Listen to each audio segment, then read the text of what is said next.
Hello,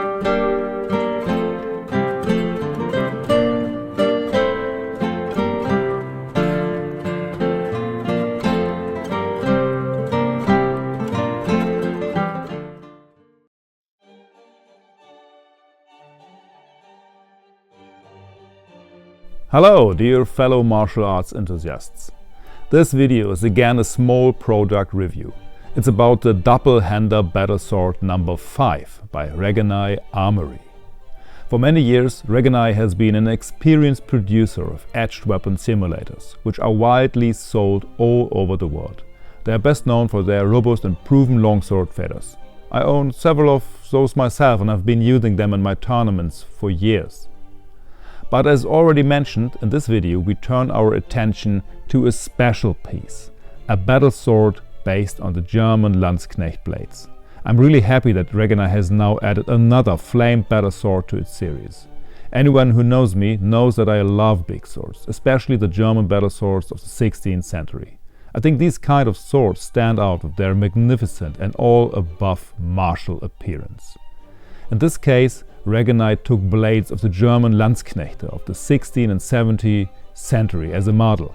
I can confirm this. I would even go further and claim that this particular piece is very much based on northern German battle swords. I have just had the opportunity to examine and measure some very beautiful and above all large Brunswick sword myself. It's really nice to now hold a corresponding practice sword in my hands. But before we talk about the handling, let's take a closer look at the design and the quality. Let's start with the blade.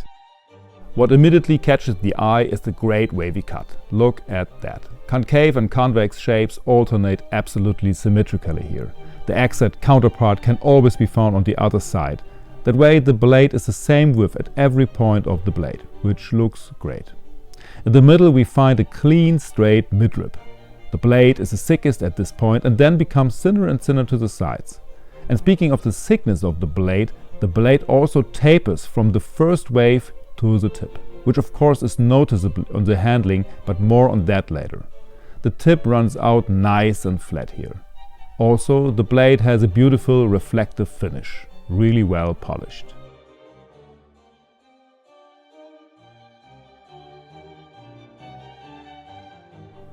However, the area near the crossguards is rougher, but this fits in well and sets a nice accent. The smith mark sits nicely in the middle and was set flawlessly. The parrying hook has the typical shape of the Brunswick battle swords. In the Brunswick design, the tips point backwards at the end, whereas those of the Munich-style swords point forward. In the end, it doesn't matter for the effect in fencing, which ultimately only requires an indentation on the hooks as both styles have. Here I would have wished for a rejuvenating finish, as you can often see on originals, but often enough on originals the hooks also do not taper, so that's completely okay. But in this case it would have counteracted the optical impression of the flat steel used. On the top we also see 3 big ridges. Take a little weight and looks pretty. And by the way, the thickness of the blade remains the same until the waves begin and then progressively tapers. This has a strong impact on the handling because the blade is very stiff and doesn't wobble around much. I'm a big fan of this kind of blade behavior. The hilt is similar to some pieces that I have already been able to examine. However, in this case it is more two-dimensional and has no embellishments on the top side. But for the originals the hilt would also be rather simple. For this Regenyei battlesword, however, there is a tapering design which is not noticeable at first glance, but overall gives the guard a better shape at second glance. And there is also a solidly attached guard ring, which in German is called Eselsohr and is literally translated to donkey's ear, I don't know exactly. What I really love is the black finish. It's burnished deep black, well made and protects against rust. That's really handy. The handle, what immediately caught my eye, is the separation in the middle. This optical highlight is fantastic and I really like it. Something really different from the typical thickening in the middle of the handle.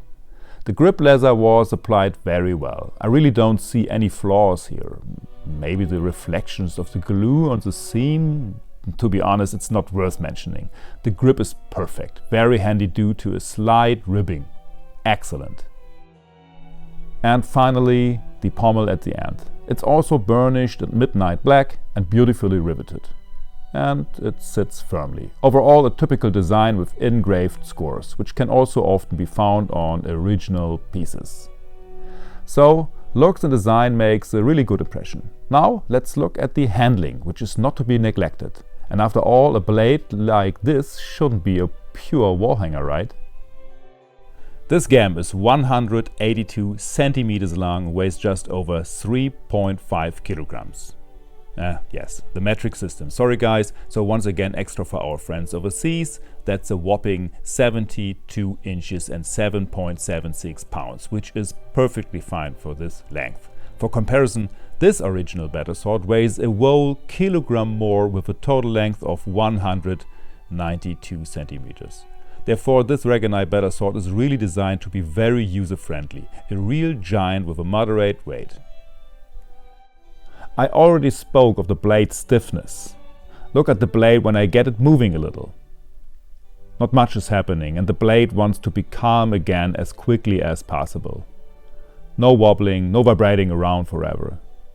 The two pops or point of percussions are here on the blade. Looks quite normal. And here on the handle, however, this one could be 2 centimeters further, closer to the front for my understanding. But as I said, the blade is stiff as a board. It's hardly noticeable anyway. Last but not least, the overall handling. This sword is a monster. You can feel it as soon as you start moving it. Also, it was designed to be comparatively light for its size and rigidity.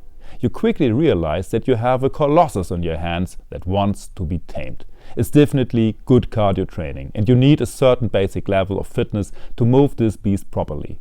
But once it picks up speed, there's no stopping it. It handles really well. I found it very satisfying to wield such a big sword that also feels so easy to wield.